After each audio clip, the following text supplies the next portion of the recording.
राजाका नजिकका मान्छेहरूसँग धेरैचोटि भेटघाट गर्नुभयो, उठबस गर्नुभयो भन्ने अहिले चर्चा आएको छ। संहिताको पक्षमा उहाँ हुँदै हुनुहुन्न थियो। अब अहिले जति विदेशीहरूले उहाँलाई सघाएका छन्, उहाँलाई उचालेर खाडलमा हाल्न सघाएका छन्। अर्को सरकार सहजै आउने, तोकिएकै समयमा आउने सम्भावना त 9-10% पनि छैन। यति बेला जो अन्तर्राष्ट्रिय शक्ति केन्द्रहरू छन् नि, ती शक्ति केन्द्रहरूले नदेखिने प्रकारका चाहिँ के कामहरू गरिरहेका हुन सक्लान् यति बेला?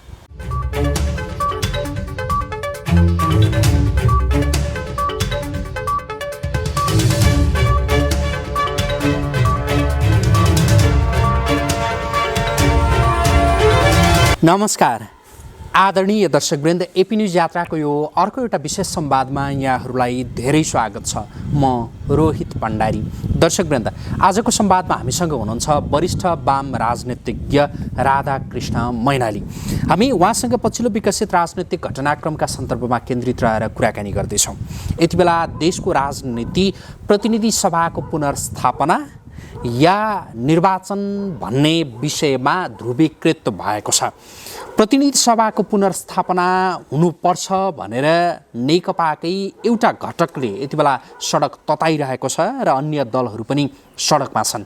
यता सरकारको नेतृत्व गरिरहेको दलको एउटा घटक भनौँ केपी शर्मा ओली, उहाँको समूह निर्वाचनको विकल्प छैन भनेर भनिरहेको अवस्था छ। र ठिक यही बेला चिनिया कम्युनिस्ट पार्टीको एउटा टोली नेपाल भ्रमणमा छ र त्यो टोलीले नेपालका राजनीतिक दलका नेताहरूसँग भेटघाट गरिरहेको छ। र यो भेटघाट जसलाई कतिपयले नेपालको आन्तरिक राजनीतिक मामलामा चीनको हस्तक्षेप र एक प्रकारको दबाब भनेर विश्लेषण गरिरहेका छन् भने अर्का थरीले यो नेपालको राजनीति नेपालका दलहरूप्रतिको सद्भाव हो भनेर भनिरहेको अवस्था छ। र मूलतः अब देशको राजनीति कसरी अगाडि बढ्ला र के होला भन्ने आम चासो र चिन्ताको विषय रहेको छ।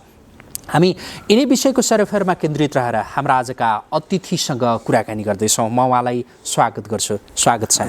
धन्यवाद। आराम हुनुहुन्छ? एकदम आराम छ भन्छ। यो प्रतिनिधि सभाको पुनर्स्थापना या निर्वाचन भनेर देशको राजनीति ध्रुवीकृत भएको छ। मैले कुराकानी चाहिँ कहाँबाट सुरु गर्न चाहेँ भने यो प्रतिनिधि सभाको विघटन अपेक्षित थियो या अनपेक्षित, के लागिरहेको थियो यहाँलाई त्यहाँबाट? यो वास्तवमा आशा गरिएको चिज पक्कै होइन पार्लियामेन्टको डिभिजन। किन भन्दा जनताले अभिमत दिएर झन्डै 2/3 नजिकमा 2/3 मत दिएर बनाएको जुन पार्लियामेन्ट, जसको नेता ओलीजी हुनुहुन्थ्यो, अब कसैले कल्पना गरेका थिएन, न मतदाताले कल्पना गरेका थियो 2-3 वर्षसम्म नपुग्दै पार्लियामेन्ट डिजल हुन्छ, न सरकारमा बस्नेहरूले पनि त्यो कल्पना गरेका थिए जस्तो मलाई लाग्दैन। किन भन्दा त्यत्रो ठुलो अपेक्षाका साथ जनताले विश्वास गरेर सरकारलाई 2/3 दिएर 5 वर्षको शासन चलाऊ भनेर नेकपालाई जिम्मा लगाइसकेपछि अब उहाँहरूले आफ्नै बेढङ्गी पाराले, समग्रतामा सबैको, त्यसमा पनि मूलतः ओलीजीकै बेढङ्गी पाराले बढ्दै घटनाक्रम आन्तरिक किचलो बढ्दै गएर, किन पार्लियामेन्ट जनताको अभिमतमा खेल्ने विषय होइन कि, त्यसलाई त आफ्ना आन्तरिक कमजोरीलाई टुङ्ग्याएर शासनमा जानुपर्ने, जनतालाई राहतका विषयहरू दिनुपर्ने ठाउँमा आपसी कचिङ्गलले मलाई ठेल्दै जाँदा चाहिँ पार्लियामेन्ट भङ्ग गर्ने तहमा पुगेर मैले क्रान्तिकारी काम गरेँ भन्ने निचोडमा सरकार पुगेको छ। जुन कुरो जनताको अपेक्षा अनुसार, जनताको अब माग अनुसारको विषयवस्तु हुँदै भएन। अब अहिले देशमा के कुरो देखा परेको छ भने समग्र देशमा 2 खालको पोलिटिसियन आएको छ क्या। एउटा बाहिर देखिने, जस्तो उहाँ ओलीजीको माधव प्रचण्डजीको बिचमा द्वन्द्व भयो, अनि उहाँ ओलीजीमा एउटा अहम आयो कि म कसैको कुरो मान्दिनँ, अनि उहाँले त्यही झ्वाकमा पार्लियामेन्ट विघटन गर्नु, अब चुनाव हुन्छ, अदालतमा मुद्दा गर्छ, अदालतले मुद्दा कि त उल्टाइदिन्छ कि मुद्दालाई सदर गरेपछि चुनाव हुन्छ। यो एक किसिमको देखिने कुरा यी हुन्। अब यो देखिने कुरा जसरी देखिएको छ त्यसरी नै हुन्छ कि हुँदैन। जस्तो हिजो पनि देखिने कुरो के थियो भने जनताले अभिमत दिएर 2/3 सरकार बनाएर स्थिर सरकार बनाएर देशको हित हुन्छ भन्ने कुरो त देखिने कुरो थियो। त्यो देखिने कुरो त भएन। फेरि पार्लियामेन्ट रिजल्टतिर गयो र रिजल्टतिर गयो अब सर्वोच्चले नै त्यसलाई सरकारको निर्णयलाई उल्टाइदिन्छ कि सुल्टाइदिन्छ, टुङ्गो छैन। अब उल्टाउँछ भन्ने माग र धारणा साथ एउटा देशको एउटा शक्ति वकिलहरूको ठुलो जमातमा चाहिँ नेकपाकै माधव प्रचण्डजीको पक्षको पार्टी मास चाहिँ त्यति मात्रै नभएर अरू साना दलहरू विपक्षी दलहरूको स्वर पनि पार्लियामेन्ट फर्कियोस् भन्नेमा छ। फर्किन्छ कि फर्किँदैन भन्नु त छ। चाहिँ हिजो विघटनै गर्न नपर्ने पार्लियामेन्ट विघटन भएछ। फर्किन्छ कि फर्किँदैन एउटा कुरो छ। यो फर्किने र नफर्किने मात्रै कुरो चाहिँ एउटा आशा भरोसामा देखिने कुरो हो। मैले अघि भने देखिने कुरो एउटा भइरहेछ भने अर्को नदेखिने कुरो भइरहेछ। जस्तो यहाँले अघि पनि भन्नुभयो अहिले देशमा अहिले सबभन्दा पछि पार्लियामेन्ट विघटन गरेपछि चिनिया प्रतिनिधिमण्डल देशभित्र आएछ। देशभित्र आएर उसले के गरिरहेछ देखिने गरी के गरिरहेछ भन्दा विभिन्न नेताहरूसँग भेटिरहेको छ। नेकपाका विवादित नेताहरू दुई खालका नेताहरू प्रधानमन्त्री राष्ट्रपति माधवजी प्रचण्डजी झलनाथजी हुँदै हिजोका भूतपूर्व सभामुख महाराज समेतलाई भेटिएको छ। उता हामी नेपाली काङ्ग्रेससँग पनि त्यत्तिकै नजिकमा छौँ भनेर शेरबहादुरजीलाई चीन आउने निम्तोसम्म दिएर अगाडि आएको छ। यो देखिने कुरो हो। अब मलाई के लाग्दैन भने देखिने कुरोमा अलिकति टिप्पणी के हो भने अब यो उनीहरू देखिने कुरोमा चाहिँ दुईवटा फुटेका नेकपाका गठबन्धनलाई मिलाउन भनेर आएको भनेर भन्छन्। प्रश्न पनि त्यही कुरो गरेका छन्। अब चिनियाहरू यति कमजोर कि जब पार्टी भर्खरै फुट्यो करिब फुट्यो म्हणजे दुई खण्ड भए पार्टीमा विवाद छ अनि बहुमत अलमत भएर कानुनी रूपमा लडाइँ अगाडि चढ्या छ। अब चिनियाहरू आएर ठ्याक्क भन्ने बित्तिकै चाहिँ उनीहरू दुईवटा जादुको छडीमा मिलिहाल्छन् भन्ने चाइनिजहरूले कसरी विश्वास गरे होलान्। चिनिया डिप्लोमेसी त्यति कमजोर त नहुनुपर्ने हो। अब मैले सुने चाहिँ के हो भने यो बिचमा ओलीजी र पार्टीमा द्वन्द्व निकै चर्किसकेपछि चिनिया राजदूतले चाहिँ चिनियाहरूको भित्री चाहना चाहिँ के थियो भने सरकार फेरियो भने पार्टी चाहिँ विघटन नहोस् पार्टी फुट चाहिँ नहोस् भन्ने कुरो चाइनिजहरूको एउटा सद्भाव थियो। किन कम्युनिस्ट पार्टीको नाममा एउटा दर्बिलो शक्ति भइरह्यो भने सरकार त ए जान्छ बी जान्छ ओली जान्छ माधव जाए अर्को झलनाथ होलान् भन्ने किसिमले सतै रूपमा राजदूतले ओलीलाई बरु सरकार छोडेर भए पनि पार्टी चाहिँ नफुटाऊ भनेर भनेको थियो अरे। अब सत्ताको एकदम महत्त्वकाङ्क्षी ओलीजी त्यति त धेरै भिजाएपछि त्यतिखेरसम्मको चिनको अलि नजिकै जाने जुन एटिट्युड थियो फरक उहाँले फर्काएर दक्षिणतिर जानुभयो। अनि दक्षिणी सल्लाह सुझावलाई मध्यनजर गर्दै उहाँले पार्लियामेन्ट विघटन गर्नु। अब के सल्लाह सुझाव जस्तो यहाँको बुझाइ चाहिँ भारतको सल्लाह सुझावमा ओलीले संसद विघटन गरेको कसै न कसैको चीनबाट चिडिएर अब उनीहरूसँग के सल्लाह भए मध्येको एउटा सल्लाह पार्लियामेन्ट डिजल गर्ने। डिजल गरेपछि पनि उहाँलाई सघाउने खालको छ कि डिजल गरेपछि यिनलाई सिध्याउने खालको छ त्यो चाहिँ थाहा छैन। तर केही न केही सरसल्लाह चाहिँ दक्षिणतिरबाट उनलाई भएको थियो भने नभए गुप्तचरको प्रमुख किन आउने। गुप्तचरको प्रमुखले आएर कहिले राम्रो कुरो सिकाउँदैन। दुनियाँमा जहीँ पनि गुप्तचर प्रमुखहरूले सिकाउने भनेको त्यहाँ ध्वंस गर्ने हो ध्वंसको बुद्धि सिकाउने हो। कसरी मोटिभेसन गरे थाहा छैन। त्यसपछि अब इन्डियाको चाहिँ सेनाको सम्पर्क त्यसलाई एकछिन सामान्य राजकीय स्वभावमा लाने अथवा सेनाको अघोषित मित्रतालाई मात्रै गोड्ने हो भने पनि त्यसपछि भारतको बिजेपी पार्टीको विदेश प्रमुख पनि आए। उनी आएर पोलिटिकल डिलिङ के गरे। उनीहरू जति इन्डियनहरू आए त्यति ओलीजी र प्रचण्डजीको यहाँ चाहिँ आन्तरिक कलह चर्क्यो। त्यो चर्किँदै गएर ओलीजीले आफूले धान्न नसक्ने ठाउँमा गएर पार्लियामेन्ट डिजल गर्नुभयो। त्यस कारण यी देखिने नदेखिने दुईवटा धार मैले एकैछिन जस्तो यहाँको जो बुझाइ छ नि भारतको सल्लाह सुझाव समर्थनमा प्रधानमन्त्री ओलीले संसद विघटन गर्नुभयो भनेर। तर प्रधानमन्त्री ओलीले दिने त्यो अभिव्यक्तिहरू त भारतका प्रति एकदमै तीखा अभिव्यक्तिहरू छन् नि। कुन रूपमा बुझ्ने यसलाई? त्यो सुन्नु न एउटा नेताले हिजो बोलेका कुरा तीखा थिए अहिले बोलेका त तीखा छैन नि चाहिँ। किन हिजोका कुरा हिजै थिए। किन जबसम्म इन्डियासँग उहाँको तिखो बोली आउँथ्यो त्यतिखेरसम्म उहाँको इन्डियासँग त्यति राम्रो थिएन। जति भने तिखो बोलीको सँगसँगै त्यो देखिन्थ्यो कि उहाँ इन्डियासँग राम्रो थिएन। बरु उहाँ पश्चिमासँग राम्रो हुन गइरहनु भएको थियो। किन बिआरलाई पास गर्छु एमसिसी पास गर्छु भन्ने कुरोलाई उहाँ जोड दिएर लगाइरहनु भएको थियो। त्यही सिलसिलामा महरालाई विभिन्न हदखण्ड अपनाएर सभामुखबाट हटाउने समेत काम भयो होला। महराको कति कम्ती थियो कति खेल हो खेलमै एउटा कमजोरी फेला पारेपछि फालिदिए भने चाहिँ अब त्यो कुरोले देखेर उहाँको झुकाव धेरै पश्चिमातिर थियो। चीनतिर पनि अलिअलि त थियो भन्ने कुरो त उहाँ उहाँले BRI का विभिन्न पार्वनको कुरो पनि पास गर्नु नेपालको इतिहासमा राम्रो काम गर्नुभएको छ। त्यो चाहिँ त भले पछि त्यसलाई फलो गर्नु भएन कि इन्डिया चाइनासँग यो पार्वन सुविधाको बारेमा एग्रिमेन्ट भयो अनि चाहिँ BRI नेपालमा के काम गरिने भन्ने कुरोमा BRI का मातहतमा चिनिया सहयोगमा कामहरू गरिने भयो र काम के हो त्यसको प्रस्ताव पेश गरेर भन्दा सम्झौता भयो, प्रस्ताव ओलीजीले पेश गरेका छैनन्। त्यस कारण चिनियाहरू पनि अलिकति सङ्गीत हुँदै थिए। अब ओलीलाई के लाग्न सकेको हुन्छ प्रधानमन्त्रीलाई भने अब BRI को प्रोजेक्ट दियो भने इन्डिया अझ रिसाउँछ भनेर नगरे पनि हुनसक्छ, अथवा त्यतिखेरै खेल उहाँका यता नलागे यता जाने भन्ने खालका पनि हुनसक्छ। अन्तिममा गएर प्रधानमन्त्री छोडेर पनि पार्टी नफुटाऊ भन्ने आइसकेपछि त उहाँलाई चाहिँ चाहिए त उहाँलाई सरकारै हो, देशको विकास आदि कुरो त पहिलेदेखि नै होइन भन्ने कुरो धेरैले बुझ्दै आएको थियो र यो पार्लियामेन्ट डिजाइन गरेपछि त झन् बुझियो। त्यो भएपछि उहाँ दक्षिणतिर लाग्नुभयो। अब अहिले उहाँको धेरै मित्रता, धेरै आत्मीयता जस्तो अब अहिले इन्डियाका टोली पनि आएकै उनी पनि गई गर्दाखेरि देखिने कुरो चाहिँ अब उहाँलाई चाहिँ इन्डियनहरूले जे सल्लाह दिएछ पार्लियामेन्ट भङ्ग गर्नुभयो। अब पार्लियामेन्ट भङ्ग गर्दा भोलि अदालतले यसलाई रिइन्स्टेट गरिदियो भने, अदालतले पार्लियामेन्टलाई फेरि पुनर्स्थापित गरिदियो भने अब एउटा ओलीजीको समस्या चर्को हुन्छ, बरु नेपालभित्रकै चर्को समस्या अलिक कम हुन्छ। किन सबै दलहरू फेरि सरकारमा जान्छन्। जुन अस्थिरता सुरु भएको थियो 5 गते पछाडि देशमा 4 वर्ष पछाडि बल्ल एउटा स्थिरताको एउटा बिन्दु देखिएको थियो र त्यो पुस 5 गते त्यो बिन्दु सक्यो। अब देश त अस्थिरतामा गएको छ। किन अहिले सरकारै फर्कियो, पार्लियामेन्टै फर्कियो भने पनि अब हिजोको जस्तो ओजिलो पार्लियामेन्ट हुँदैन, हिजोको जस्तो दर्बिलो सरकार हुँदैन। मान्छेको आशा के हो भने यिनीहरूका दाउपेच जतिखेर पनि हाम्रा मत चाहिँ दुरुपयोग गर्ने रहेछन् भन्ने त मान्छेले लाग्न थाल्यो। अनि अब त्यसो भएको हुनाले अब त्यो 5 गते पछाडि गएर पार्लियामेन्टै फर्किँदा पनि हिजोको जस्तो हुँदैन। तर प्राविधिक रूपले पार्लियामेन्ट नफर्किँदाखेरि जुन समस्या आउँछ देशभित्र, त्योभन्दा पार्लियामेन्ट फर्कियो पनि समस्या कम आउँछ। चाहिँ होला व्यक्तिगत रूपले कसलाई समस्या चर्किन्छ अर्को कुरो, तर देशकै समस्या, देशको पोलिटिक्सकै समस्या भन्दा अलिक सामान्य होला। अब यदि त्यसो नभएर पार्लियामेन्टले भने सरकारकै चाहिँ भनाइलाई समर्थन गरिदियो र पार्लियामेन्ट डिजलै भइदियो भने अब झन् देशमा समस्या झन् चर्किन्छ। अब अहिले चाहिँ के हो भने संविधानमाथि चोट मात्रै लागेको छ अहिले।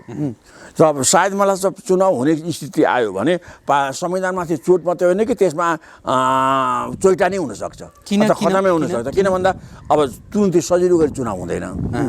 अब कति दलहरू आन्दोलनमा जाने कुरो गर्छन्, अनि आन्दोलनमा जाने हुँदाखेरि देशी विदेशी अब सरकार कमजोर हुन्छ। किन सरकार त अहिलेदेखि नै यो काम चलाउ सरकार भइसक्यो।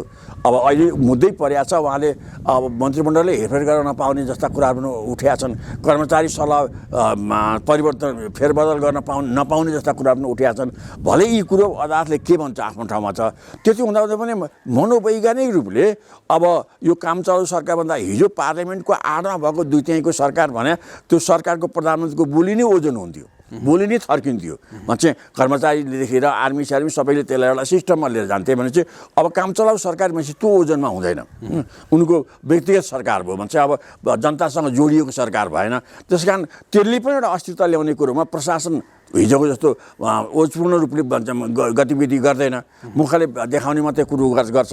त्यसले गर्दा देशमा अरू विभिन्न खेलहरू जब देशमा सरकार कमजोर हुन्छ तब विदेशीहरूका खेल चर्किन्छन्। जस्तो अहिले नै चाहिँ सरकार कमजोर हुँदै गएपछि भारतीयहरू जसरी आए, चिनियाहरू जसरी आइराखेका छन्, चिनियाहरू सबै आउँदाखेरि 2टा मुभहरू जुनसुकै विदेशीले आउँदा 2टा मुभ, एउटा देखिने पोलिटिक्स एउटा लिएर आउँछन्, नदेखिने पोलिटिक्स कहाँ कसलाई के भनेर उठाउने बिगार्ने भत्काउने काम सँगसँगै गरिरहेको छ। म चाहिँ तपाईँसँग लामो राजनीतिक अनुभव छ होइन, यो आधारमा यहाँले भन्नुपर्दाखेरि यति बेला जो अन्तर्राष्ट्रिय शक्ति केन्द्रहरू छन् नि, ती शक्ति केन्द्रहरूले नदेखिने प्रकारका चाहिँ के कामहरू गरिरहेका हुन सक्लान् यति बेला? अब अहिले मेरो बुझाइमा हुन त त्यसमा धेरै मान्छेहरू के मान्छेहरू सहमत हुँदैनन्। मतलब चिनियाहरूले पहिले एउटा थ्योरी निकाले 2+1 चाहिँ 2टा मिलेर तेस्रोसँग डिलिङ गर्ने भन्ने चाहिँ सी जिनपिङ र मोदीको छलफलमा 2+1 आयो। अब त्यो 2+1मा मलाई लाग्छ अहिले मोदीको पनि त्यसमा सहमति छ भन्दा दुईटा देशको हितमा तेस्रोसँग डिलिङ गर्ने। अब त्यतिखेर चाहिँ कुरोमा के चाहिँ टुङ्गो लागेको छ भने मेरो यो 2+1मा जुन भारत र चिनको जुन सहमति भएर अगाडि आएको छ, अब अहिले चिनलाई पनि के जरुरत छ भने इन्डियाको प्रभाव हिमालमा नआओस् भन्ने कुरो चिन चाहन्छ। इन्डियाको प्रभाव नेपालको दक्षिणी बोर्डरमा बसोस् अथवा बिरिगनसम्मै बसोस्, त्यहाँभन्दा माथि इन्डियन प्रभाव नआओस् भन्ने उसले चाहन्छ। भावनात्मक रूपमा आए पनि यो भौगोलिक रूपले त्यो प्रभाव नआओस् भन्ने चिन चाहन्छ। अब इन्डिया पनि के चाहन्छ भने चिनको प्रभाव भेटौँडामा नआओस्, बिरिगन्जमा नपुगोस्, किन चिन हिमालदेखि उतै बसोस् भन्ने ऊ पनि चाहन्छ। त यो दुईवटा चाहनाले दुईटैले के जरुरत भयो भने नेपाल चाहिँ एउटा सोभरेन देश हुनु पर्यो। नेपाल स्वतन्त्र देश भयो भने दुईटैको यो चाहना पुरा हुन्छ। त यो मानेमा हाम्रो सोभरेन्टी चाहिँ मान्छेले शङ्का गरे चाहिँ न यो भुटान हुनसक्छ न यो तिब्बत हुनसक्छ, चाहिँ दुइटै कुरो नभएर यो चाहिँ स्वतन्त्र देश रहन्छ। त्यो 2+ भन्दा यो स्वतन्त्र रहँदाखेरि दुइटैलाई फाइदा छ। किन इन्डियालाई पनि आफ्नो सुरक्षा गर्नुमा सवाल छ। यो ओलम्पियाड हुँदा कसरी हल गर्छन् त्यो त सानो पार्टको विषय भयो। त समग्रता भन्ने हो नेपाल मजबुत हुँदा दुइटै देशलाई फाइदा हुने भयो, सुरक्षाको निम्ति फाइदा हुने भयो, चाहिँ विकास निर्माणको निम्ति फाइदा हुने भयो। अनि देशी विदेशी शक्तिहरूलाई यहाँ चाहिँ अब अवाञ्छित गतिविधि नेपालमा आउने भए यहाँ फिल्टर भएर मात्रै दुईतिर जाने भए। यो तर्क दुईटाको मिलिया छन्। त्यसकारण 2+1 अन्तर्गत चाहिँ अब यहाँको भूगोलमा चाहिँ यो सार्वभौमिकता काम गरिसकेपछि अब दुईटैको रुचिको शासन यहाँ हुनु पर्यो। मैले 2+1को अर्को पक्ष भनेको यहाँको सरकार, यहाँको संविधान दुईटैको हितमा आउनु पर्यो। यो दुईटैको हित ल्याउने कुरोमा नै दक्षिण र उत्तरका खेलहरू यहाँ चलिरहेका छन्। दुईटैको हित मलाई लाग्छ यो संविधान दुईटैको हितमा छैन। उनीहरूको मान्यता अनुसार अहिलेसम्म मैले पाएको विश्लेषण, मैले पाएको सूचनाको आधारमा भन्ने हो भने इन्डियालाई पनि अहिलेको यो संविधान उनीहरूको हितकरी छैन, त्यसैले यहाँभित्र खेली छन्। चाइनिजलाई पनि हितकारी छैन भनेको त बाहिर त चाइनिजहरूले भन्दैनन्, भित्र उनीलाई संहिता बिझा छ। त्यस कारण यो दुईटैको हितमा यो सिस्टम नभएपछि अब दुईटैको हित हुने सिस्टम के होला त, यो खोजीमा चाहिँ दुईटै पक्षहरू लागेका छन्, आफ्नो ठाउँमा जुटिया होलान्। त्यहीबाट मलाई लाग्छ यो आन्तरिक जुन प्रभाव हो, दुईटै दक्षिणको र उत्तरको आन्तरिक प्रभाव, यो आफ्नो अनुकूलको चाहिँ सिस्टम कसो गर्दा हुन्छ भन्ने खोजी र कसरी यहाँ टिकाउन सकिन्छ त्यो नयाँ कुरोलाई त्यो खोजी भइरहेछ। विद्रोह गरेर गराउने हो कि पार्लियामेन्ट फर्काएर पार्लियामेन्टलाई पुनर्स्थापित गराएर त्यसै मार्फत चेन्ज गराएर गराउने हो कि जस्ता खेलहरू चाहिँ आन्तरिक रूपमा भइरहेका छन्। अब यो 2+1कै थ्योरी अन्तर्गत चाहिँ आफ्नो अनुकूलको शासन व्यवस्था, आफ्नो अनुकूलको यहाँको सुरक्षा व्यवस्था गर्न दुईटा शक्तिहरू लागेका छन्। त्यही चीनले ठ्याक्क चाहिरहेको त्यो ऊ अनुकूलको हुन्छ नि यहाँको राजनीति, यहाँको व्यवस्था कस्तो हो र भारतले चाहिरहेको ऊ अनुकूलको यहाँको राजनीति, यहाँको व्यवस्था कस्तो हो त? उसले उसको अनुकूल भनेको त सबभन्दा एक नम्बर इन्डियाको चाहना भनेको हिन्दू स्टेट हो। हिन्दू स्टेट चाहिँ उसको चाहिँ के भने उनीहरू अहिले इन्डियामा बिजेपी भनेको एउटा हिन्दू पार्टी हो, हिन्दू धर्म मान्ने पार्टी हो। अनि उसले इन्डियामा नै हिन्दू स्टेट बनाउन उसलाई गाह्रो भइरहेको छ, सङ्ख्याले भन्दा पनि त्यहाँको तनावले। किन त्यहाँ विद्रोहका धेरै सेक्टरहरू छन्, अनि क्रिस्चियनहरूको प्रभाव पनि त्यत्तिकै छ, मुस्लिमहरूको प्रभाव पनि त्यस्तै छ। त्यस कारण उसले त्यहाँ हिन्दू स्टेट बनाउनु भन्दा उसले नेपाललाई चाहिँ एउटा हिन्दू स्टेट बनाउन सकियो भने विश्वभरिमा एउटा हिन्दू स्टेट भनेर हाम्रो पनि छ भनेर उनीहरूले चाहिँ हिन्दुत्वको एउटा महिमा गाउने, हिन्दुत्वको एउटा सिम्बल बनाउन सक्ने ठाउँ चाहिँ नेपाल हो। जो उनले पहिले संविधान बन्ने बेलामा कोसिस गरेका थिए। संविधान बन्ने बेलामा नेपालका धेरै नेताहरूलाई बोलाएर पनि उनले भनेका थिए कि हिजो गणतन्त्र ल्याउने बेलामा उनले जुन साथ दिएका थिए, संविधान बनाउने कुरामा उनले कम्तीमा पनि यो हिन्दू स्टेट चाहिँ राखिदेऊ भन्ने कुरो उनले भने हुन्। तर यहाँका नेताहरूले त्यसलाई अब किन बुझेनन्, कसैले भन्छन् पश्चिमाहरूको दबाब धेरै आयो त्यही कारण यी नेताहरूले मानेनन्। मैले त्यतिखेर काङ्ग्रेसका नेकपा एमालेका नेताहरूलाई इन्डियामा बोलाएरै माथिल्लो लेभलबाट त्यो कुरोहरू गरेका थिए र हुन्छ भनेको थियो अरे। त्यो नभएपछि अन्तिममा संविधान निर्माण भइसकेपछि त्यसलाई रोकेर केही समय राखेर यो चाहिँ हिन्दू स्टेट राख्न खोजिया थिए। यहाँका अब ओलीजी लगायतका हाम्रो सुशील कोइराला कसैले पनि मानेनन्, संविधान घोषणा भइहाल्यो। त्यहाँदेखि नै उनीहरूको चाहिँ यो अरू मधेसी पक्षका केही सानातिना मागहरू अथवा यसलाई जातीय राज्य, मधेसी राज्य, क्षेत्रीय राज्य बनाउने जस्ता कुराहरू केही थिए। त त्योभन्दा पनि इन्डियाको ठुलो फोकस भनेको हिन्दू स्टेटै थियो भन्छन्। चाइनाहरूको नाखुसी भनेको यहाँ संहिता माने हो, किन त्यो संहिताले के भन्छन् केन्द्रीय सरकार कमजोर हुन्छ। अब भोलि गएर तलका प्रादेशिक सरकार बलिया हुँदै आयो भने त्यसले चिनियाहरूको सुरक्षामा समस्या बनाउँछ, उनीहरूको मूल्याङ्कन, किन त्यो केन्द्रले थाहा पाउँदैन, हेर्दैन, तलबाट जे पनि बिग्री भयो भने त्यहाँ टिबेटभित्रका उपद्रवहरूलाई बलियो सहयोग पुग्न सक्छ भन्ने चाइनिज मान्यता हो। अब यो यिनै मान्यताको बिच यो संविधान आयो। यो संविधानलाई उनीहरू कुन रूपले भित्री बाहिरी अनेक खेल खेलेर यो उनीहरूको उल्झनलाई हटाउन खोजिरहेको छ। त्यसमै चीन संघीयताको खारेजीको त्यो अभियानमा छ र भारत हिन्दू राष्ट्रको त्यो पुनर्स्थापना होइन त्यो अभियानमा छ। मैले सँगसँगै अब जस्तो कतिपयले अहिले के पनि भनिरहेछन् भने यति बेला त्यो चीन संघीयताको खारेजीसँगै यहाँ एउटा बलियो शक्ति उसको चाहना हो होइन, जोसँग सिधा कुरा गर्दा त्यो भरपर्दो पनि हुन सकोस् भन्ने। अब नेकपा विभाजित भइसकेको यो अवस्थामा अब यिनीहरूलाई एक बनाउन नसकिरहँदा उसले राज संस्था चाहन्छ भनेर पनि भन्छन्, त्यस्तो लाग्छ? त्यो हुन सक्ला? इन्डियामा नै पनि के छ भने हिन्दू स्टेट ल्याउँदा राजतन्त्र पनि फर्किन्छ भने उनीहरूको आपत्ति छैन। तर उनीहरू हिन्दू स्टेट नआएर राजतन्त्र मात्रै फर्काउने पक्षमा, फर्कियोस् भन्ने पक्षमा इन्डियनहरू छैनन्। उनीहरूको एक नम्बर प्रायोरिटी भने थियो एक नम्बरमा हिन्दू स्टेट आउँछ भने अरू जेसुकै त्यसमा जोडिएर आए पनि उनीहरूलाई आपत्ति हुँदैन। संहिता गए, सङ्गीतै बस्यो भने पनि त्यत्रो धेरै आपत्ति हुँदैन। राजै आयो, राजतन्त्रै आयो भने उनीहरूलाई धेरै आपत्ति हुन्छ जस्तो मलाई लाग्दैन। तर हुनु पऱ्यो इन्डियन नजरमा हिन्दू स्टेटमा चाहिँ। अब चाइनिजहरूको पनि अब दुईवटा राजा यहाँ नेपालमा मैले के देखाएको छु भने नेपालमा राजा नेपालीलाई भन्दा विदेशीलाई धेरै चाहिएको छ अहिले। नेपालीलाई अलि त नेपालीलाई पनि हिजोभन्दा अलिक धेरै राजा चाहने मान्छेहरूको सङ्ख्या आउन थालेको छ।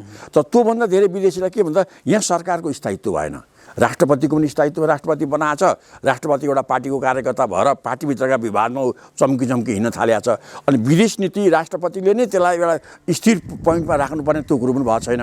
अब राष्ट्रपति चाहिँ राष्ट्रको एउटा जिम्मेवार संस्था, सबैको आस्थाको केन्द्र हुने ठाउँमा दुर्भाग्यमा चाहिँ यो गणतन्त्र आइसकेपछि दुईटै राष्ट्रपति, पहिलोको राष्ट्रपतिले पनि त्यति धेरै भूमिका भएन, चाहिँ एउटा स्थायित्वको एउटा अभिभावकीय भूमिका। तर त्योभन्दा त दोस्रो राष्ट्रपतिको जन्म हुँदै भएन।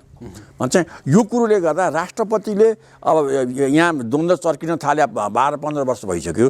12-15 वर्ष पछाडि पनि यहाँ शासनमा स्थायित्व, नीतिमा स्थायित्व अथवा भरपर्दो दुईटै छिमेकीलाई अथवा युरोपियन समेतलाई भरपर्दो चाहिँ शासन व्यवस्था यहाँ छ भन्ने कुरो लागेको छैन।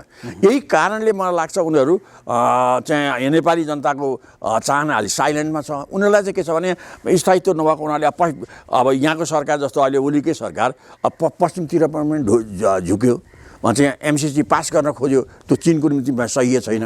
इन्डियाकै निम्ति पनि अमेरिकनहरू आएर यहाँ खेल नहोस् भन्ने कुरो त अब यो पहिले क्यान्टनमेन्ट सुरु भएको बेलामा माओवादीहरू चाहिँ बाहिर आइसकेपछि, खुला भइसकेपछि अब यो संयुक्त राष्ट्रसङ्घबाट अन्मिन यहाँ आयो। अन्मिन यहाँ आउँदा त्यो आएको बेखुसी इन्डियालाई सबैभन्दा धेरै थियो। अनि अन्मिनलाई पछि गएर अनेक उपाय गरेर यहाँबाट फिर्ता गरियो भन्दा पश्चिमाहरू आएर यहाँ चीन र इन्डियाको बिचमा अर्को सुँड थाप्ने कुरोमा दुईटै चाहिँ सहमत हुँदैनन्। त्यस कारणले पनि उनीहरू यहाँ सकेसम्म आफ्नो अनुकूलको शासन त्यो आउँदाखेरि के हुन्छ, नेपालको सार्वभौमिकतामा त बलियो हुन्छ मलाई लाग्छ, किन नेपालको विकास पनि हुन्छ, दुईटै देशको सहयोग पनि हुन्छ।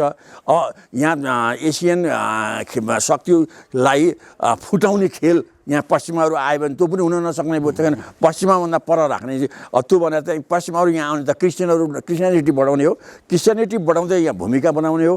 अनि यहाँ बनाएको भूमिकाले यो एमसिसी समेत पास गरेपछिको घुमाले इन्डियातिर पनि खेल्ने हो, उता चाइनापट्टि पनि खेल्ने हो।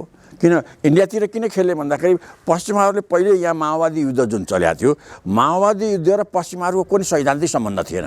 त माओवादी युद्धलाई उनले सघाए। माओवादी युद्धलाई उनले सघाउनुको मतलब यहाँ माओवादीलाई लिएर आइसकेपछि आफूले खेल्न ठाउँ पाइन्छ, गणतन्त्र पाइन्छ, यहाँ धर्मनिरपेक्षता बनाइन्छ भन्ने योजनाका साथ माओवादीलाई यहाँ उलायो भने अब यहाँ यदि आएर यिनीहरू बसे भने अमेरिकनको प्रभाव यहाँ बढ्यो भने उनीहरूले के गर्छ भने इन्डियामा पनि उच्छृङ्खल तत्त्वहरू त छैन, त्यहाँ नक्सलाडीको पनि गतिविधि भरमार रूपले चलिआएको छ। त्यसलाई उठाइदिएर इन्डियालाई सङ्कट पार्न नखोज्ने त होइन, किन इन्डियाको एउटा ग्रेटरमा चाहिँ इन्डिया जुन छ त्यसको जनसङ्ख्याको हिसाबले, त्यहाँ डेमोक्रेसीको हिसाबले पुरै युरोपको पपुलेसनभन्दा इन्डियाको पपुलेसन माथि छ।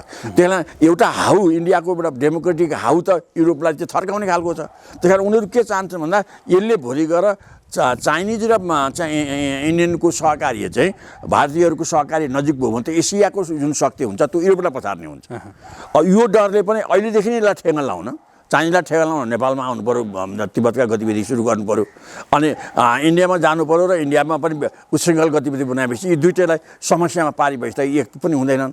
अनि एक हुन नसक्ने अनि आन्तरिक विग्रहमा पर्ने स्थिति ल्याउनको निम्ति पश्चिमाहरू अहिले पनि उद्धत छन्। त्यो कुरोलाई इन्डियनले पनि बुझिएको छ, भन्छ अहिले चाइनिजले पनि बुझिएको छ। त्यसै कारणले यहाँ नेपालमा पश्चिमाहरूको सुन नआओस् भन्ने कुरोमा उनीहरू व्यग्र भएर लागिरहेका छन्।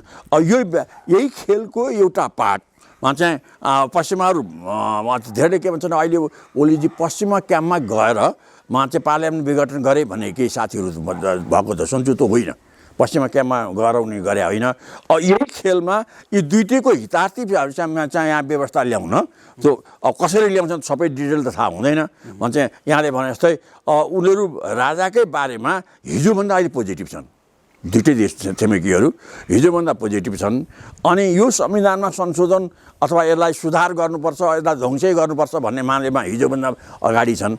विभिन्न मोहरा र चेहराबाट ती गतिविधि अगाडि सुरु गरिरहेका छन्। बाहिर देख्ने एउटा कुरो हुन्छ, भित्र देख्ने जस्तो गुप्तचर प्रमुख इन्डियाबाट आएर प्रधानमन्त्रीलाई सल्लाह दिए भन्ने कुरो त अन्ट्रु छ। के सल्लाह दिएर यिनले के खबर पठाए त्यो त आएको छैन।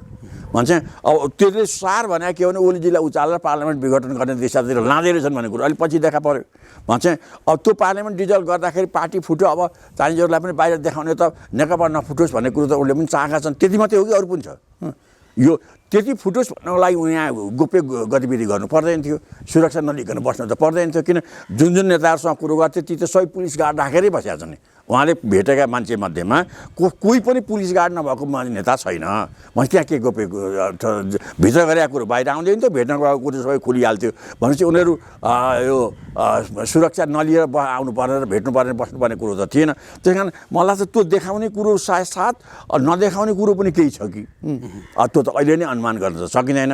होइन देखाउने मात्रै कुरो हो भने त चिनिया डिप्लोमेसी त्यति बलियो रहन्छ भन्ने कुरो बुझ्नुपर्छ। किन नभए फुटिसकेको शक्तिलाई 7 दिन नभइकन मिलाउन आएर मिल्ने सक्नुमा त हुँदैन। भन्छ 6 महिना पछाडि यति बेला सफल नहोला होइन यो मामलामा, चीन यति बेला सफल नहोला हुँदैन। किन मलाई लाग्छ अहिले भर्खर फुटेको शक्ति अब कुन बेला यो हुनसक्छ भने पार्लियामेन्ट यदि फर्कियो भने त्यो चाहिँ सम्भावना छ है। पार्लियामेन्ट फर्कियो भने ओली कमजोर हुन्छन्, अनि चाहिँ कमजोर भएपछि माधव प्रचण्डहरू बलियो हुन्छन्। साह्रै कमजोर हुने स्थिति आयो भने उनले चाउरिनु पर्ने स्थिति आउँछ। चाहिँ त्यो हुनसक्छ।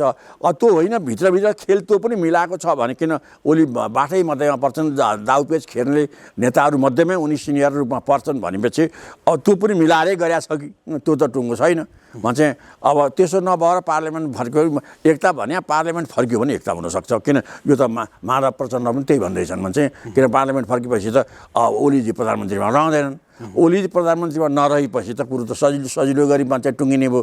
त्यो चाहिँ हुन्छ कि हुँदैन त्यो अब त्यो पार्लियामेन्ट फर्कियो भनेदेखि ओली प्रधानमन्त्री रहँदैनन् होइन, अध्यक्षबाट आउट गरिसकेको अवस्था छ भने ओली त्यो कुनै पनि पदमा नरहिकन पार्टी एकता गरेर बस्ने स्वभावको नेता हो त्यस्तो होला।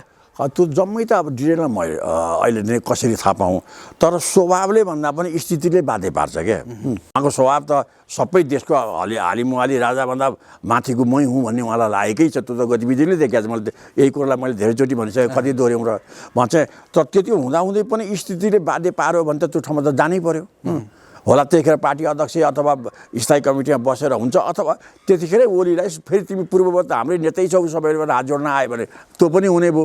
भन्छ त्यो त त्यस पछाडि किन एउटा के हुन्छ भने अजङ्गको डरलाग्दो व्यक्तित्व देखेपछि अथवा बाघ देखेपछि पहिलेदेखि डराउनु स्वाभाविक होइन। यसले त खान्छ फेरि भनेर पनि डराएर उसैलाई हात जोड्नु पुग्छन् कि त्यो चाहिँ उहाँहरूको पछिको खेलको कुरो हो। तर अब त्यतिखेर सजिलो कुरो त पनि होइन, पार्टी एकै हुन्छ ठोकुवा गर्नु हुँदा पनि योभन्दा सम्भावना बढ्छ। यदि पार्लियामेन्ट डिजल्भ भयो भने एकताका सम्भावना जति कमजोर हुन्छन्, किन्तु त आन्दोलनको रसाकसीको चाहिँ मुड्कामुड्कीको कुरो स्थिति धेरै आउँछ। त्यसले गर्दा अर्को सम्भावना के हुन्छ भने स्थिति बढ्दै गयो भने ओलीजीले चुनाव गरेर हुन सक्ने र अर्को केयरटेकर सरकार नन पोलिटिकल केयरटेकर सरकार बनाएर चुनावमा जाने स्थिति पनि आउन सक्छ भन्दा यी सबै ओलीजीको पक्षमा छैन किन केयरटेकर सरकार बनाउनै पर्ने स्थिति आयो भने पनि उहाँले सजिलो गरी सहमतिले मात्रै गर्ने त होइन चाहिँ उहाँलाई माधव प्रचण्डलाई ठेगा लाउने मात्रै होइन आफू सत्तामा बस्ने पऱ्यो दुईवटा कुरा छन् ओलीजीको माधव प्रचण्डलाई ठेगा लाउने एक अर्को आफू सत्तामा बसिरहने दुईवटा कुरा छन् त्यस्तो भएर माधव प्रचण्डलाई चुनावमा जाने भएर ठेगा लाउने भन्ने कुरो एउटा होला तर सरकारमा बसिरहन नपाउने नहुन नसक्ने स्थिति पनि आउन सक्छ त्यो त पार्लियामेन्ट फर्किएर पनि उहाँ सत्तामा बस्न नसक्ने स्थिति आउन सक्छ भोलि मास मुभमेन्ट भएर केयरटेकर सरकारले कन्ट्रोल गर्न नसकेर पनि त्यो स्थिति आउन सक्छ चाहिँ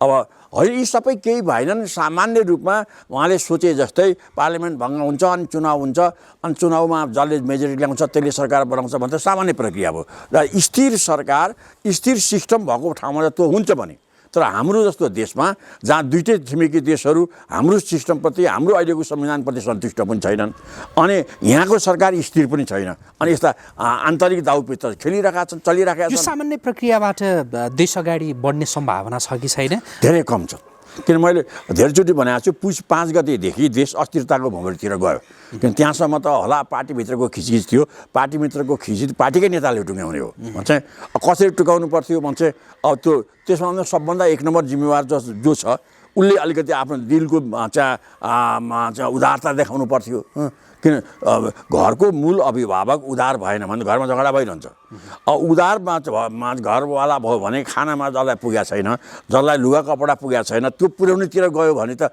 चाहिँ त्यो झगडा त हुँदैन घरमा भने जस्तै यहाँमा चाहिँ पहिलो चाहिँ नेतृत्वको रूपमा रहेको ओलीजीले त्यो उदारता देखाउन सक्नु भएन त्यो टसल थियो त्यो टसल हुँदाहुँदै पनि देशमा विकास भइरहेका थिएन आम मान्छे सरकारप्रति त्यति आकर्षित भइसकेका थिएन तर हामी अस्थिरतामा त गइसकेका थिएनौँ नि पार्लियामेन्ट भङ्ग गरेपछि त अस्थिरता भङ्ग हामीसँग पार्लियामेन्ट छैन हिजो अहिलेको संविधानले पार्लियामेन्टविहीन देशको कल्पनै गरेका छैन चाहिँ सुरुमा चुनाव भइसकेपछि सरकार गठनको प्रक्रियामा एकदलीय मेजोरिटीको सरकार विभिन्न दलको मेजोरिटीको सरकार अनि सानो पार्टीको समर्थन गरेको सरकार भएन भने अन्तिममा एउटा व्यक्तिले म समर्थन लिन्छु भनेर पनि गरेको सरकारको परिकल्पना चाहिँ गरेको छ अब यति भएन भने त्यतिखेर मध्यावधि गर्ने भनेको छ त्योभन्दा बिचमा मध्यावधिको परिकल्पना छँदै छैन अब अदालतले के निर्णय गर्छ त अदालतको कुरो हो यति जान्दै पनि उहाँले यी सबमा तोपको मोहरी हानेर पार्लियामेन्टमा जुन भङ्ग गर्नुभयो त्यस पछाडिका दिन त सजिला पक्कै छैनन् अब यसले देशलाई सजिलो बाटोमा लाँदैन देश अस्थिरतामा गयो अर्को भाषामा जस्तो अहिले विभिन्न वक्ताहरूले भन्छन् नि देशमा चाहिँ यो संवैधानिक कुब हो भन्ने अनि यहाँ चाहिँ अब जङ्गबहादुर शैलीमा अगाडि गयो भन्ने जुन आरोप छन् त्यसमा केही सत्यता छ किन सरकार त्यसरी जाँदा धेरै थोरै सम्भावना ओलीजीको नेतृत्वमा पार्लियामेन्ट भङ्ग भएर अदालतले पनि त्यसलाई मानेर निर्वाचन भएर अर्को सरकार जुनसुकै पार्टीको पनि अर्को सरकार सहजै आउने तोकिएकै समयमा आउने सम्भावना त 9-10% पनि छैन किन यो मुद्दा अदालतकै मुद्दा माघ फागुनसम्म जान्छ अब माघ फागुनसम्म गइसकेपछि त्यहाँबाट जुन निर्णय आउँछ त्यसबाट 2 महिनामा त चुनाव हुँदैन त्यसो भए होला के तल भन्नुहोस् त अनि त्यसपछि अब सम्भावना के भन्छ त्यसपछि दुईवटा कुरो भयो कि त सबै पार्टी चुप लागेर बसेर चुनावमा जानु पर्यो सबै पार्टी चुनावमा नबसेपछि ओली सरकार फेरि आन्दोलनकै नाममा ओली सरकार केयरटेकर सरकार पनि जान्छ र अर्को केयरटेकर सरकार आउँछ त्यो अर्को केयरटेकर सरकार आउँछ कि यही बिचमा आन्दोलन आएर अरू कुनै नयाँ मान्छे उथलपुथल ल्याउँछ त्यो त अहिले नै भन्न सकिँदैन किन खेल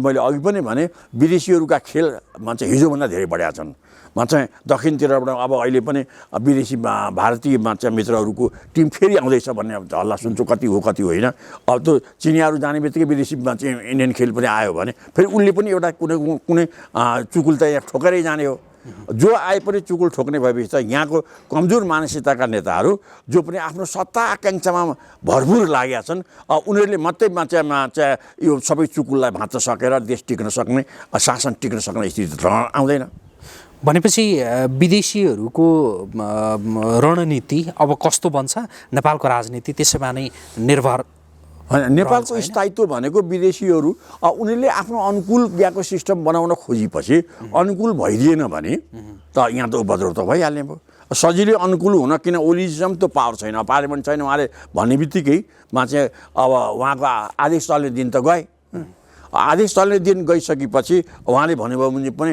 विदेशीहरूले भनेका कुरा उहाँले पुरा गर्न सक्ने दिन पनि छैन। भनेपछि त मासबाट जाने अथवा आन्दोलनबाट जाने कुनै अर्को विप्लवबाट जाने भन्ने कुरो त उहाँको बुताभन्दा बाहिरबाट भयो। किन ओलीजीकै बुताबाट कसैले भन्छन् उहाँ चाहिँ राजा ल्याउनको लागि भन्छ राजासँग मिलेर देशमा राजतन्त्र ओलीले फर्काउँछन् भन्ने मान्छे भन्छन्। तर त्यो म सम्भावना देख्दिनँ। न ओलीले भन्ने बित्तिकै राजा मान्छन्, न ओलीले भन्ने बित्तिकै इन्डिया र चाइनाले पनि समर्थन गरेर त्यो कदमलाई अगाडि बढाउँछन्, न बढाउने कुनै देशमा कुनै सैद्धान्तिक आधार छ। चाहिँ अब विद्रोह सडन तात्नु एउटा कुरो हो। आधार मानेर मान्छेहरूले यो ओली राज संस्था फर्काउने अभियानमा नै छन् भनेर भनिरहेछन्।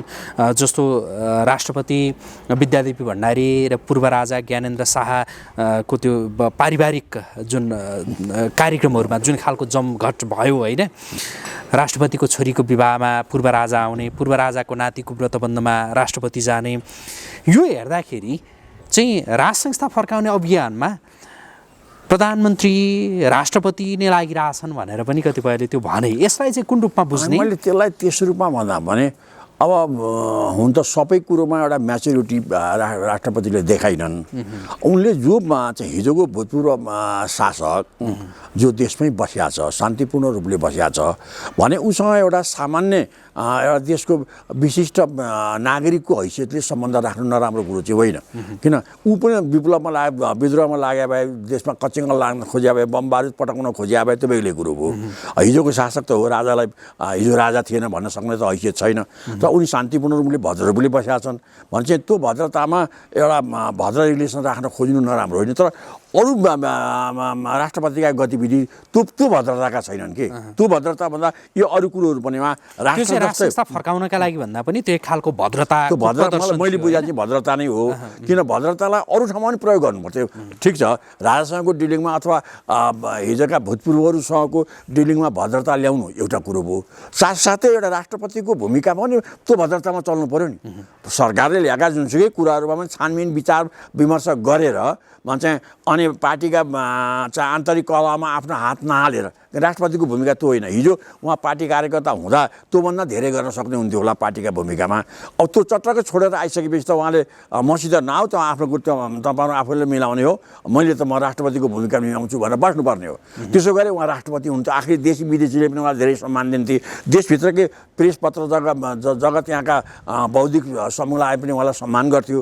त्यो उहाँले पाउने भनेको सम्मानै मात्रै हो अब चाहिँ। तर उहाँले त्यो सम्मान नपाएर अहिले पनि सक्रिय पार्टीको कार्यकर्ता जस्तो गर्न थालेपछि अब उहाँको हिजो राजासँगको पारिवारिक भद्रता जुन देखाएको थियो त्यो भद्रता त अब यो शङ्काको स्थितिमा पुग्यो। म चाहिँ अब होइन राजा ल्याउनु खोजेको थियो कि भन्ने अर्थमा पनि मान्छेले बुझ्ने भए। किन एउटा भद्र व्यवहार भएको अन्त पनि भद्र व्यवहार हुन्थ्यो। एक ठाउँ मान्छेको एक पार्टमा भद्रता, एक ठाउँमा क्षुद्रता त हुँदैन। उहाँको क्षुद्रता धेरै भयो, भद्रता कम भयो भन्छ, एक ठाउँमा मात्रै भयो भन्छ। त्यस अर्थमा ओलीजीका पहिलेका चिन्तन पनि बैलगाडामा चढेर अमेरिका पुगिँदैन जस्ता कुराहरू त पहिले पनि थिए। त्यो उहाँले कति बुझेर भन्ने हो, कति मुखमा आएको गणेशमान शैलीमा भन्ने, गणेशमानजीले भाषणमा उपदेश जे आउँथ्यो त्यसले भन्ने हो भन्छ। त्यो खालले भन्दा पनि उहाँको जे आउने कुरोमा पनि डेमोक्रेसी थियो। ओलीजीले मनमा जे आएका कुरामा डेमोक्रेसीको घेरामा जे आउँछ रहन्छ कि कहिले कहिले फुत्किएर दायाँ बायाँ पनि चिप्लिने खालका उहाँका स्वभावहरू हुन्। तिनै भरमा अहिले अकारण भन्छ उहाँ संवैधानिक राइट पनि उहाँलाई त्यो अहिले राजतर्फ फर्काउन सक्ने स्थिति छैन। अब उहाँको क्याडर, उहाँको परिवेशले पनि त्यो कुरो गर्दैन कि राजा ल्याउने विद्यालय पहिले हटाउनु पऱ्यो। विद्यालय हटाएर राजालाई राखेर उहाँ सजिलै पार्टीमा टिक्न सक्ने प्रधानमन्त्री हुने त त्यहाँ पनि स्थिति बन्दैन फेरि भन्छ। त्यो भएको हुनाले त्यो कुरोमा माथि दम छ जस्तो लाग्दैन। राज संस्थाप्रति ओलीको मोह छैन होला हो त्यसो भए? राज संस्थाप्रति ओलीको मोह छैन होला? भित्री कुरो के छ त्यो त मलाई पनि थाहा छैन। अब अहिले भन्नेले त उहाँ आफू पार्टी अध्यक्ष भइसकेपछि पनि राजाका नजिकका मान्छेहरूसँग धेरैचोटि भेटघाट गर्नुभयो, उठबस गर्नुभयो भन्ने अहिले चर्चा आएको छन्। ती चर्चालाई नै अब कति आधार मान्ने, किन पुष्टि त कहीँ पनि भएको छैनन्। त्यही कारण अहिले प्रधानमन्त्री हुने, गणतन्त्रको प्रधानमन्त्री हुने अनि राजासँग राजा ल्याउन चाहिँ उहाँको भित्री आकाङ्क्षा छ भन्न पनि त्यति सजिलो हुँदैन भन्छ। होला मान्छेलाई आलोचनै गर्ने कुरामा त एउटा सजिलो होला, अनि तर त्यो तथ्यले पुष्टि गर्न सक्दैन त्यसले चाहिँ। अब होला अब भोलि गर्दै जाने कुराले अझै योभन्दा धेरै पुष्टि गर्दै गयो भने अराजनीतिक रूपले प्रजातान्त्रिक असंवैधानिक रूपले त्यो कुरो गर्दै गयो भने त होला भन्नु पऱ्यो। कुराहरू अब अहिलेसम्म त्यतापट्टि भन्दा पनि उनी सत्तामा टेक्ने कुरामा मात्रै हाम फालेका छन् अब मैले त्यता कुरामा अहिले जुन आरोप आएको छ त्यो त्यति नै होला भनेर मेरो गतले मानिहाल्ने स्थिति छैन। तपाईँ तत्कालीन शाही सरकारमा हुनुहुन्थ्यो होइन, त्यति बेला जसरी प्रधानमन्त्री अहिलेका प्रधानमन्त्री ओलीले त्यति बेलाका नेकपा एमालेका नेता ओलीले बैलगाडा चढेर अमेरिका पुग्नु र गणतन्त्र आउनु एउटै हो भनेर जो भनेका थिए, त्यति बेला उनको साँठगाँठ उनी भित्री रूपमा चाहिँ राज संस्थाकै त्यो पक्षमा नै रहिरहेका थिए भनेर पनि धेरैले भन्छन्। तपाईँलाई त्यस्तो केही सूचना जानकारी केही छ जो तपाईँले आजसम्म भन्नुभएको छ? मैले पाएको चाहिँ राजाका नजिकका मान्छेहरू, त्यो म होइन, म राजाको नजिकमा होइन भन्ने कुरो लागेर म नै होला ओलीले मसँग सम्पर्क गरेनन् चाहिँ म त्यहाँ थिइनँ। म एउटा विचारले एउटा कारणले एउटा स्थिति समाधान हुन्छ कि भनेर गएको हुँ चाहिँ त्यो भएन, त अर्को कुरो भयो। ओलीजीको प्रयत्न त्यतिखेर पनि राजाका नजिकका मान्छेहरूसँग केही उठबस भएको सूचना चाहिँ मैले त्यतिखेर पनि पाएको हुँ। तर अब के कुरो भयो र के कुरो मिल्यो के कुरो मिलेन त्यो चाहिँ मलाई पनि थाहा छैन। सायद कुरो मिले भए त्योभन्दा अलिक बेग्लै कुरो हुन्थ्यो होला, कुरो मिलेन होला चाहिँ। तर सम्पर्क उहाँको त्यतिखेर यो आन्दोलनको बेलामा राजाका नजिकका मान्छेसँग सम्पर्क चाहिँ थियो चाहिँ। त्यो सम्पर्क कुरोकानी भयो, कुरोकानीबाट अगाडि बढेन चाहिँ। के भनेर उहाँ कुरो हो त्यो चाहिँ डिटेल मलाई पनि थाहा छैन, कुरो भएको चाहिँ हो। केही त तपाईँलाई जानकारी होला पक्कै, तपाईँ जतिको राजनीतिज्ञलाई यति सतै कुरा मात्रै थाहा हुने भन्ने हुँदैन, किनकि तपाईँ धेरै कुरो किनभने दरबारीहरूले पनि धेरै कुरो लिक नगर्ने। अब भएकै कुरो पनि अब दरबारीहरू त पहिले पनि त कुरो लिक गर्दै थियो भने त्यतिखेर जन्म जो बेड्थ्यो। अब मैले केही मान्छेको बारेमा मान्छेसँग ओलीजीको कुरोकानी भएको त मैले देखेर सुने हौँ। अब ती मान्छेले अब अहिले भन्दा पनि हो भन्छन् कि हो भन्दैनन् अर्को थाहा छैन। त्यही कारण म नाम भन्नु भले मसँग भेटै गरेर छैन भने त किन यो गोप्य कुरो भयो, गोप्य कुरो मैले भनेकै छैन भने त जनउलो चाहिँ नाम चाहिँ नभन्नु। ओलीले तत्कालीन अवस्थामा राजाका नजिकका मान्छेहरूसँग भेटेको दुईचोटि कुरो भएको सम्भवतः त्यो भेटिसकेपछिको अभिव्यक्ति हुनसक्छ कि बैलगाडा चढेर अमेरिका पुग्न, बैलगाडा चढेर अमेरिका पुग्दैन भने अभिव्यक्ति त्यो भेटिसकेको हुनसक्छ। किन यतापट्टि कुरो भयो त पछि अब के कुरो राख्नुभएको थियो र राजाले के कुरो मानेनन् त्यो चाहिँ मलाई पनि डिटेल थाहा छैन। के अनुमान गर्न सकिन्छ ताकि ओलीका तर्फबाट के थियो होला र अब के थियो मलाई लाग्छ उहाँ अहिले महत्त्वकाङ्क्षी भएको हुनाले सरकारै मागेको थियो होला, प्रधानमन्त्री नै मागेको थियो होला है यो चाहिँ। अब मलाई त्यो बारेमा डिटेलमा यो मागेको थियो भन्ने भन्दा पनि भेट भएको थियो भन्नेसम्म त मलाई जानकारी छ। अब के भनेर केमा मिलेन त्यो डिटेलमा थाहा छैन। त अन्दाज गर्दा उहाँले माग्ने भने के पैसा माग्ने होइन होला चाहिँ। माग्ने भनेको त प्रधानमन्त्री नै माग्ने हो चाहिँ। राजाको बुद्धि भएर मागेको थियो र त्यतिखेरै दिएको एउटा सोल्युसन त ओलीले गर्थ्यो नि चाहिँ, किन सिभिल सरकारले गर्थ्यो। राजाको सरकारले त त्यो गतिविधि गर्न सक्ने ठाउँै थिएन। राजाले अर्डर नपत्यायो भने आफूले केही गर्न सक्ने स्थिति हुँदा बरु त्यही गरेको भने सायद स्थिति अलिक भिन्न हुन्थ्यो कि अब राजाले यिनले के मागेर उनले के दिएन त्यो चाहिँ डिटेल थाहा छैन। तर शङ्का चाहिँ मलाई अहिले पनि छ उहाँका ती कुराहरू र मैले सुनेका कुराहरूमा तालमेल छ। उहाँले बैलगाडा कुरो र उहाँ चाहिँ यता भेटघाट भएको थियो भन्ने कुरोले राजासँग भेट भएको होइन, उहाँको नजिकसँग भेट भएको हो, त्यो गतिविधि चाहिँ थियो चाहिँ। त्यस कारण उहाँ त्यति धेरै जस्तो उहाँको एउटा छ नि संहिताको पक्षमा उहाँ हुँदै हुनुहुन्न थियो चाहिँ। अब चाहिँ अनि संहिता पछि उहाँ हतारमा संहितामा विवाद गर्नुभन्दा छिटो संविधान घोषणा गरेर प्रधानमन्त्री बन्ने दाउमा जाँदा संहिता उहाँले मान्नुभएको न। संहिता मान्ने उहाँको स्वभाव होइन चाहिँ, किन उहाँ देशको एकमात्र बच्चा शासक हुने उहाँको सोचाइ थियो भन्ने कुरो त अहिले गतिविधि देखियो। संहिता भएपछि त तल पकेटको शासन त आफूले गर्न नपाइने भयो, स्थानीय शासन त अरूले गर्ने भए। अब देशव्यापी रूपमा एउटा हुर्रा लाएर हिँड्न नसक्ने स्थिति आउँछ भन्ने बुझेरै उहाँ संहिताको पक्षमा हुनुहुन्न थियो। त संहिता किन स्वीकार्नु भने त त्यो बहसले अरू 1 वर्ष जाने भयो चाहिँ। त्यसले गर्दा मलाई दिनदिनै तुरुन्तको दिन आजको भोलि नै प्रधानमन्त्री चाहिएको बेलामा त 1 वर्ष पर्खिनुभन्दा जे होला चाहिँ जे मान्छे मान प्रधानमन्त्री म हुन्छु भनेर उहाँ अगाडि जानुभयो चाहिँ। त्यसोदेखि अरू कुरोमा किन उहाँले सोचेको थियो विद्यार्थीलाई राष्ट्रपति बनाउने भएपछि त्यसकै राजा ल्याउने भन्ने कुरो त उहाँले सोच्ने कुरै आएन। किन राजा ल्याएपछि राष्ट्रपति हुँदैन। त्यसका अर्थमा त्यतिखेरै गणतन्त्रकै विरोधमा थिए भन्ने कुरो त यसले पुष्टि गर्दैन।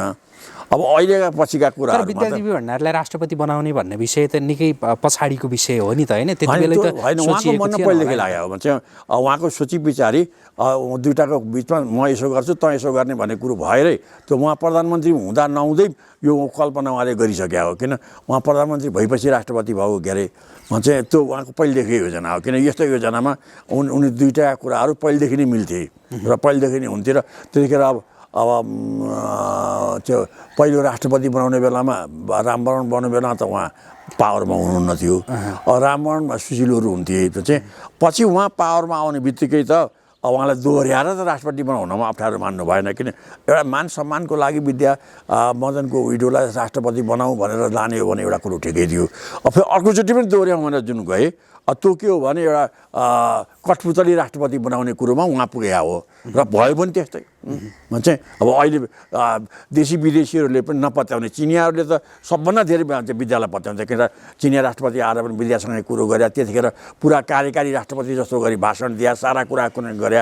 र अहिले पनि विदेश चिनियाहरूले आउँदाखेरि प्रधानमन्त्रीलाई भन्दा बेसी सम्मान राष्ट्रपतिलाई, सम्मान मात्रै होइन कुरो काटेर उच्च राष्ट्रपतिलाई दिन्छन्। किन उनीहरूलाई त्यो इमेज परेको छ। तर स्थिति त्यस्तो होइन भन्ने कुरो त अहिले आएर बुझ्दैछन्। किन आफ्नो अडानमा भन्दा पनि ओलीजीले जे भन्यो त्यो मान्ने अडानमा हुँदो रहेछ भन्ने कुरो अहिले बुझ्दै आए।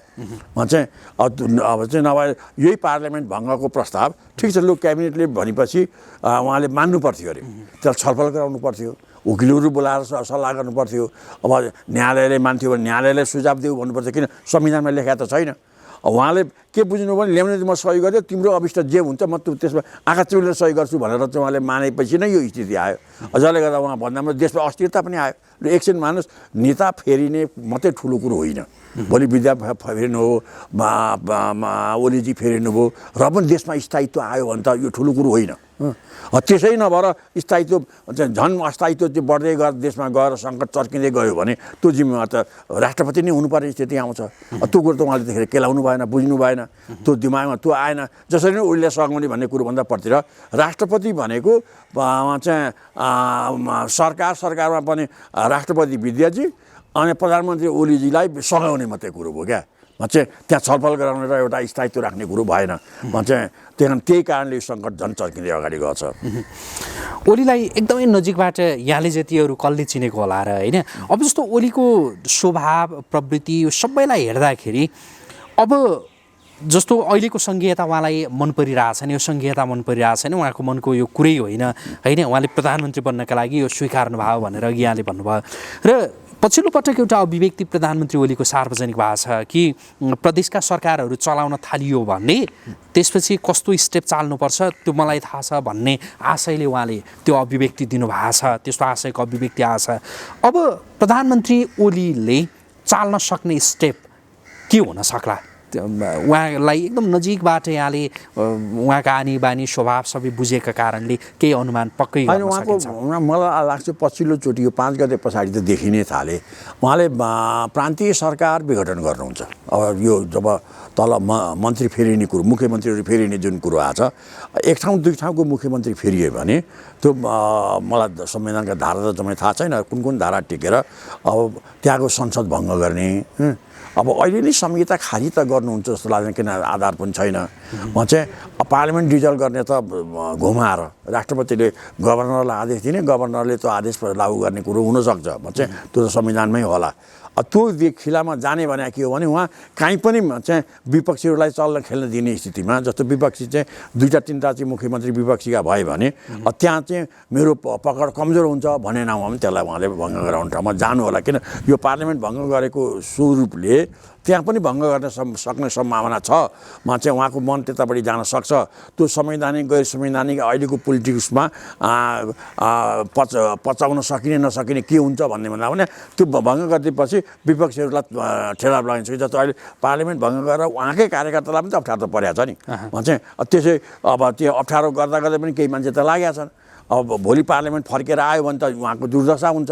अब भोलि तल प्रान्त पनि भङ्ग गरिदियो भने उहाँकै कार्यकर्ता पनि बेरोजगार धेरै हुन्छन्। तर पनि उहाँको ख्वाब के छ भने बेरोजगार भए पनि विपक्षी ठेगाना लगाइदिने। मतलब उहाँको एकैटै सुर के हो भने भोलि म कहाँ जान्छु भन्दा पनि विपक्षी ठेगाना लाउँछु। उहाँको थ्योरी चाहिँ आएको भन्छ। अब अहिले पार्लियामेन्ट भङ्ग गरेर देशको अवस्था कहाँ जान्छ भनेर उहाँले सोच्नु भएन। माधव प्रचण्डलाई ठेगान लगाइदिन्छु भन्छ, यिनीहरूलाई कुर्सी दिनुभन्दा म ठेगान लगाइदिन्छु। यो ठेगान लगाउने युग जुन हो, यसले गर्दाखेरि पार्लियामेन्ट तल प्रान्तीय पार्लियामेन्ट पनि भङ्ग गर्न सक्ने उहाँको स्वभाव देखियो। माधव प्रचण्ड ठेगान लागेका होला नि त, लागेका हुन् त अब होइन, उहाँको सोचाइमा न लागे होइन। यसो मलाई लाग्दैन कि समग्र विश्लेषण गर्दा चाहिँ माधव प्रचण्ड साँच्चै ठेगान लाग्ने तहमा नै पुग्यो होला नि, या शक्तिशाली भनेर होला? धन अब के भइदियो भने ओलीजी पार्टी फुटाउनेमा दर्ता हुनुभयो अनि संविधान असंवैधानिक रूपले पार्लियामेन्टले मान्छ कि मान्दैन। आम मान्छेले 5 वर्ष पार्लियामेन्टलाई 2-2.5 वर्षभन्दा नाग्ने बित्तिकै भङ्ग गर्यो भन्ने आरोप त मलाई छ। त्यो अदालतले मानोस् या नमानोस्, मान्छेले पार्लियामेन्ट माधव प्रचण्डले भङ्ग गरे भन्ने कुरो त मान्दैन होला। त्यस्ता मान्छे ओलीका पकडेकै मान्छे होलान्। भन्छ अब ओलीजी हाम्रो नेता मात्रै होइन बा हो भनेर भाषण गर्ने पनि छन् नि अहिले भन्छ। त्यस्तै खालको मान्छेले त भन्लान्। त अब त्यसले चाहिँ स्थितिलाई त्यति धेरै उहाँलाई पनि फाइदा गर्छ भन्ने स्थिति लाग्दैन। तर उहाँले सोचे के भने मलाई फाइदा भन्दा पनि विपक्षी ठेगान लाउँछु भने, अब ठेगान लाउने विपक्षीहरू अब सानो मेजोरिटीमा भए त उहाँले ठेगान पनि लाउँथ्यो होला, किन अलिक ठुलो मेजोरिटी त्यतापट्टि गएको नातामा जुनसुकै उलटपुलट भए पनि आखिर फोर्स त यिनै हुन्, मान्छे त यिनै हुन्। भोलि सिस्टमै बदलियो भने पनि हिजो पञ्चायत आउँदादेखि बाहेकका बहुदल आउँदा पनि यिनी शक्ति वरपर खेल्थे। अब त्यसै भन्ने हो भने 5-7 जना नेता त बहुदल आएपछिको यो 47 सालदेखि यता 5-7 जना नेताहरूले चलाएको छन् देशमा चाहिँ। कहिले काङ्ग्रेसमा, कम्युनिस्टमा, जताभावी पनि पछि प्रचण्ड थपिए। अब गिरिजाप्रसादहरू, सुशीलहरू उहाँहरू स्वर्गवास हुनुभयो। अब अरू तिनै घुमेका 5-7 जनाले चलाएको छन्। माधव यिनै हुन्, प्रचण्ड यिनै हुन्, ओली पनि तिनै भए, अब उता शेरबहादुर तिनै भए, रामचन्द्र यिनै भए। यसैले घुमाएर चलाएको यो जुन सिस्टम छ, त्यो सिस्टममा यिनै मान्छेहरूले अब धेरै प्रगति गरेर जाने अनि नाउँमा केहीलाई चाहिँ अब म पोलिटिकल्ली खतमै पार्छु भन्ने सक्ने स्थिति आउँछ जस्तो मलाई लाग्दैन। सैनिकै शासन लाग्यो भने कति लाग्छ सैनिक शासन भन्छ। कसैले भन्छन् यो इमर्जेन्सी लाउँछ। इमर्जेन्सी लाएर कति दिन भन्छ? 2 महिना, 3 महिना, 4 महिना, 5 महिनाभन्दा बेसी अगाडि लाग्यो भने त्यो काउन्टर प्रोडक्ट हुन्छ। जसले लगाए त्यसैको विरुद्धमा मासु उत्रिन्छ भन्छ। ती सबै कुरोले गर्दाखेरि मलाई चाहिँ विपक्षी सिद्धिने भन्दा पनि ओलीजीकै शक्ति कमजोर हुने कुरो चाहिँ धेरै अगाडि छ।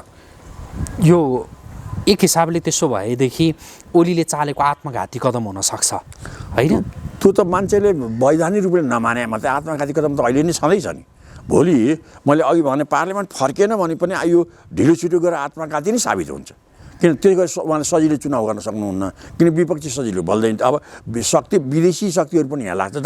जहाँ कमजोर भयो त्यहाँ विदेशी शक्तिहरूको विदेशी खेल पनि धेरै अगाडि आउने भयो। उहाँ अहिले नै कमजोर भएर विदेशीको सुँडायो।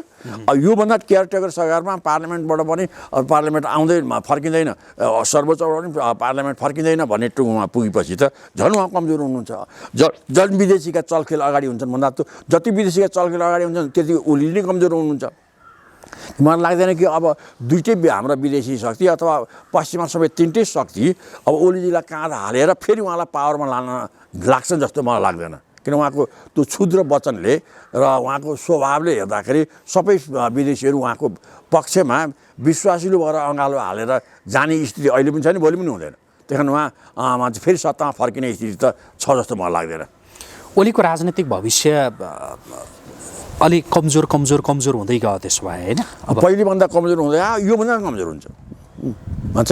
मैले उहाँ प्रगतिमा जाने दिन त स्वास्थ्यको कारणले, एउटा पोलिटिक्सको कारणले, एउटा अन्तर्राष्ट्रिय सम्पर्कको कारणले अब अहिले जति विदेशीहरूले उहाँलाई सघाएका छन्, उहाँलाई उचालेर खाडलमा हाल्न सघाएका छन्। सद्भाव उहाँलाई बचाएर एउटा असल नेता हो र असल नेतालाई बचाउनुपर्छ भन्ने मनसायले उहाँसँग खेल खेलिराखेका छैनन्। त्यो भएको नाताले चाहिँ उहाँका दिन सजिला दिन त पुस 5 गतेबाट सिद्धियो भन्छ। यहाँदेखि त उहाँका 18 दिन, सिद्धिने दिन, अस्ताउने दिन अगाडि आछन्। अन्तिम जिज्ञासा यहाँसँग मेरो, जस्तो यति बेला प्रचण्ड र माधव नेपालहरू, झलनाथ खनालहरू जसरी एक ठाउँमा रहनु भएको छ, उहाँहरूको यो मित्रता कति लामो समयसम्म रहला, टिक्ला, के भन्न सकिन्छ? यो त्यस्तो त मलाई लाग्दैन। किन अहिलेको सङ्कटले मान्छेको बुद्धिमा जस्तो 5 गतेभन्दा पहिलेको ओली र 5 गते पछाडिको ओलीमै बुद्धिमा केही चेन्ज आयो होला नि। यो गरेका काम कति राम्रो हो, कति नराम्रो, यसो गरे हुन्थ्यो, यसो भने जस्तै उहाँहरू होला हिजोको उहाँको कटुता आफ्नो आफ्नो खालको थियो किन आन्दोलन आफ्नो आफ्नो खालको थियो माधवजीको आन्दोलनको परिवेश एउटा हो प्रचण्डजीको आन्दोलनको परिवेश अग्ला भयो अनि फेरि यहाँ ओलीजीले त्यही फरकमा उहाँले माधवजीलाई खेलाए कहिले प्रचण्डलाई खेलाएरै चाहिँ उहाँहरूलाई घुमाउँदै पार्टीको अन्तर्विरोध उनकै विरोधमा चर्कियो भएको हुनाले अब त्यो हन्डर ठक्करबाट उहाँहरूले बुझ्नैपर्छ उहाँले आफ्नो जीवनलाई सामान्य सरलीकृत गर्नैपर्छ दाउपेचको कुरालाई छोड्नैपर्छ मित्रता र अवस्थालाई एकजुट पार्नुपर्छ त्यो पार्नै सक्नु भएन भने त उहाँहरू पनि फुट्नुहुन्छ फेरि त मलाई लाग्छ हन्डर ठक्करले उहाँलाई फुट्दाखेरि के हुन्छ भन्ने कुरो सिकाएको हुनाले जस्तो अहिले वामदेव पहिले त पार्टी फुटाएर माले बनाउन त वामदेव नै सबै एक नम्बरमा हो अब अहिले के बुझ्नुभयो भने पार्टी फुट्यो भने हिजोकै मालेको हालत आउँछ भनेर उहाँ दुईतिर नलाएर भइहाल्छ किन्तु त्यो एउटा उहाँको एउटा अनुभूति त हो नि अब यता ओलीतिर गयो भने फुटाकै हो नि यता गयो भने फुटाकै हो भने बरु म न्युट्रल बस्छु भनेर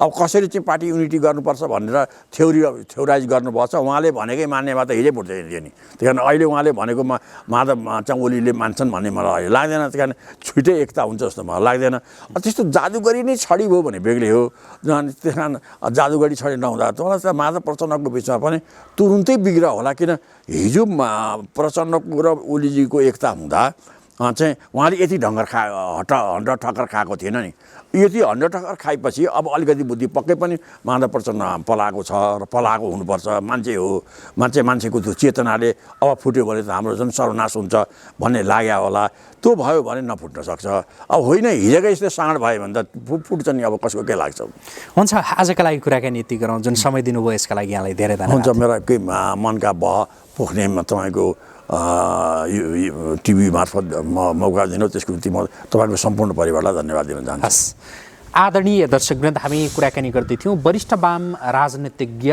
राधाकृष्ण मैनालीसँग उहाँसँगको यो कुराकानीसँगै एपी न्युज यात्राको विशेष संवाद अहिलेका लागि यहीँ सकिन्छ एपी न्युज यात्रा सँगै रहनुहोला नमस्कार